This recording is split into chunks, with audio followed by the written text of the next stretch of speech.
Sebanyak 860 warga binaan Lapas kelas 2B Kayu Agung Ogan Komering Ilir mendapat remisi di momen hari ulang tahun kemerdekaan Republik Indonesia ke-79.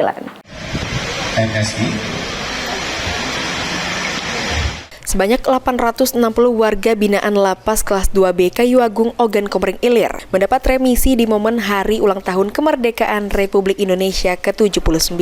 Sebanyak 860 warga binaan tersebut, 10 orang diantaranya langsung bebas dan 3 orang mendapat subsider B3S. PJ Bupati Ogan Komering Ilir Asmar Wijaya mengucapkan selamat kepada para warga binaan yang mendapatkan remisi.